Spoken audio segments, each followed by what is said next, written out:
I've read from a book of Bill Hybels that there are reasons for unanswered prayers.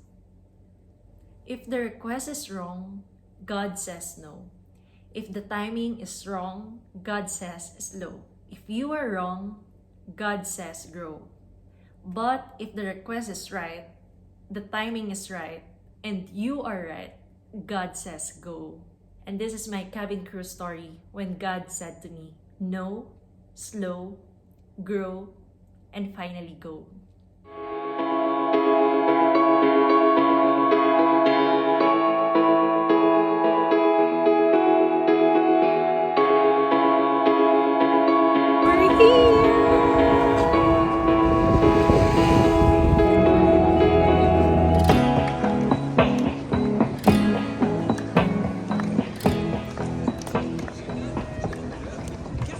We're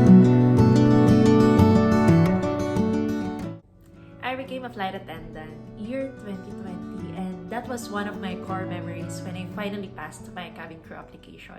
I was super happy because it was the day after my birthday and I felt like it was a birthday gift for me. And I can still remember that moment that I cried so much. I was in the church celebrating our church anniversary, and during worship, I received the text message that I passed the interview. It was one of the happiest moments of my life, and that was October, so until the end of 2019, I proceeded with all the training requirements. Then 2020 came, and ito na yung first flight ko. So in the Philippines, we have the SLE or Supervised Line Experience or yung check ride na tinatawag. It's like the last part of the training wherein sa first sector or first leg na flight, mag-o-observe lang kami sa flight, and then for the next sector, dun sa pabalik na flight, kami na yung mag-a-act as operating cabin crew or kami na yung actual cabin crew. It's like a graded flight na meron kaming kasamang checkers and supervisors na mag-a-assess or mag-grade sa amin to determine if pwede na kami i-release as a cabin crew. And by God's grace, I passed and finally released as a flight attendant. That was the start of 2020, and that is also the time na nag-start yung COVID. Unti-unti, nagsimula na tong kumalat sa buong mundo. After that, we waited for a few months because everything was uncertain. Walang may alam kung gaano tatagal yung COVID. Hanggang sa lumala na yung sitwasyon. And yes, after a few months, I lost my job. I lost my job during the pandemic. I lost my job as a flight attendant after my first ever flight. It was difficult for me during that time, and katulad ng kung ano yung mararamdaman ng isang normal na tao. Of course, nalungkot din ako. Pero hindi ako sobrang nalungkot because I know that He who began a good work in me will carry it into completion. And I think that it is the Holy Spirit within me, kaya meron pa rin akong hope. Kasi if it's just myself, kung ako lang yun, I will definitely be discouraged and discontinue on pursuing my dream. I started from airwaves, so broadcasting is my first love before aviation. I had the desire of becoming a flight attendant when I was in college, but when I graduated in 2017 as a communication student, I chose to pursue my career in broadcasting. I worked as a field reporter in TV48, a station in our province. Pinili ko yun kasi ando na yung opportunity, so hindi na ako mahirapan maghanap pa ng trabaho. And also that time, meron pa akong braces, so hinihintay ko yun matapos. So, naisip ko na i-pursue muna yung natapos ko. Then, after some time in the media industry, I still have the dream to become a flight attendant. So, I decided to leave my first work and pursue my career in aviation. Starting my career in aviation didn't become easy for me. My first ever cabin crew application, I got rejected. Then after that, I decided to work as a ground attendant first in Cebu Pacific, thinking na ito yung magiging stepping stone ko para maging FA. So, nag-work ako doon as a CSA or Customer Service Agent for almost 2 years. And during that duration, habang nasa SEBPAC pa ako, I tried to apply sa other airlines as a cabin crew. Halos lahat ng airline applyan ko na, AirAsia, PALX, Cebu Pacific, pero hindi naging successful yung mga cabin crew applications ko. I think umabot ng 8 rejections bago ako finally maging cabin crew. And I could still remember na every rejection, hindi ako pinanghinaan ng loob. So, bawat rejection, namomotivate ako to improve At mas nagiging excited ako para mag-apply pa ulit sa mga susunod na open day or magpasa online ng mga applications. Kasi I find it as an opportunity. Pwedeng opportunity to grow, to improve, para malaman kung ano pa yung kulang sa'yo, or opportunity para makapasa ka na, di ba, as a cabin crew.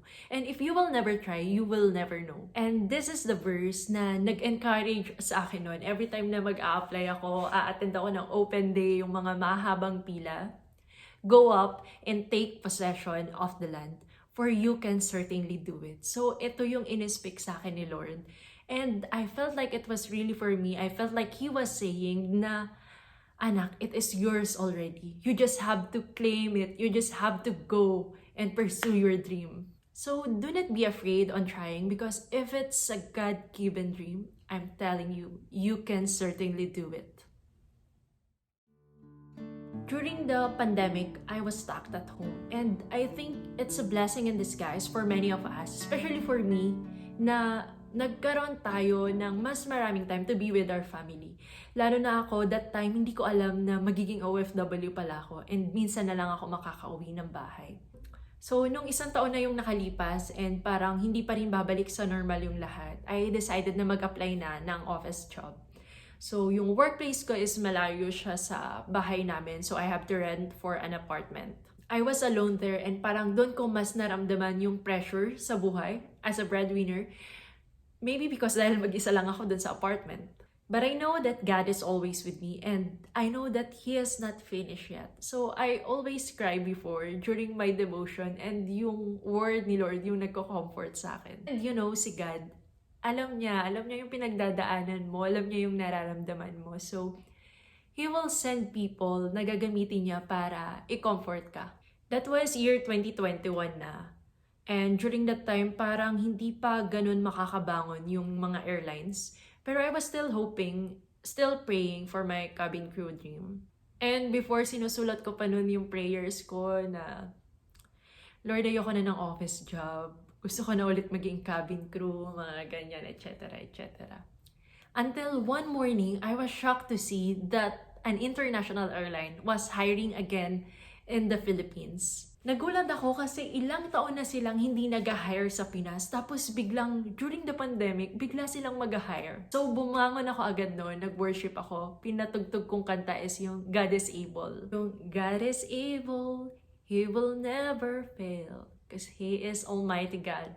Greater than all we see, greater than all we ask, He has done great things. And grabe talaga yung worship ko noon na nag-open pa lang sila ng hiring, na nag-post pa lang sila ng open day. I was so thankful na I felt like it was really for me. Yung saya ko noon is parang nakapasa na ako as a cabin crew. Even posting pa lang yun ng hiring. I felt like it was really for me, and God is so amazing na I was only expecting for a local airline. Pero sabi niya, anak, ito yung para sa'yo. And hindi ko talaga in-expect yun by the time. Sobrang amazing na alam mo si Lord, yung mga pine-prepare niyang blessing for you, it is something na hindi mo ma-imagine na mangyayari. Meron siyang way on how to surprise you. And you will certainly have it. You will certainly receive it as long as you love Him, as long as you obey Him. This is precisely what is written. God has prepared things for those who love Him, that no eye has seen, no ear has heard, that haven't crossed the mind of any human being. And ayun, nag-submit lang ako ng application ko doon online, umattend ako ng open day, and by God's grace, I passed the interview.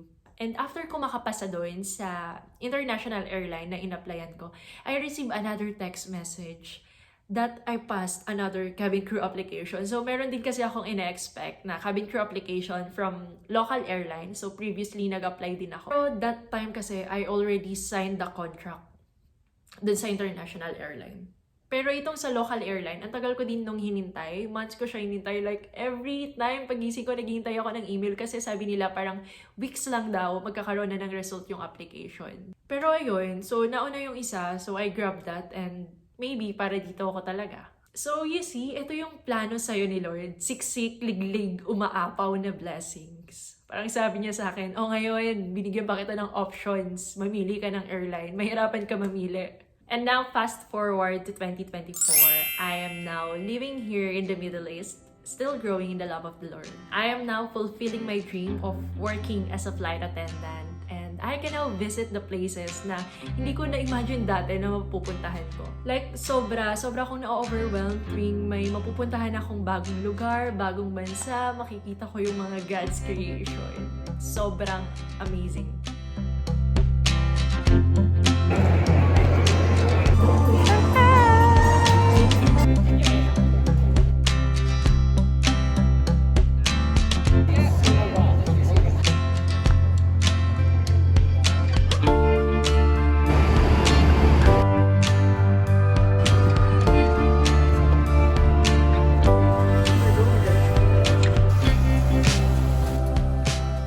But more than that, I am fulfilling my work as a steward of the Lord. Alam ko na dinala niya ako dito for a purpose and may reason. And I am more than excited to do yung mga pinapagawa niya sa akin. So for you who's watching this, whatever it is na nilagay ni Lord sa puso mo, never give up on it. As long as it's a God-given thing. Kasi for sure, basta galing sa Kanya yun, ibibigay niya yun sa'yo. Just always keep the faith, and I am so happy to share with you my flight attendant journey. This is Gavin Curtis, and now living the life of answered prayer.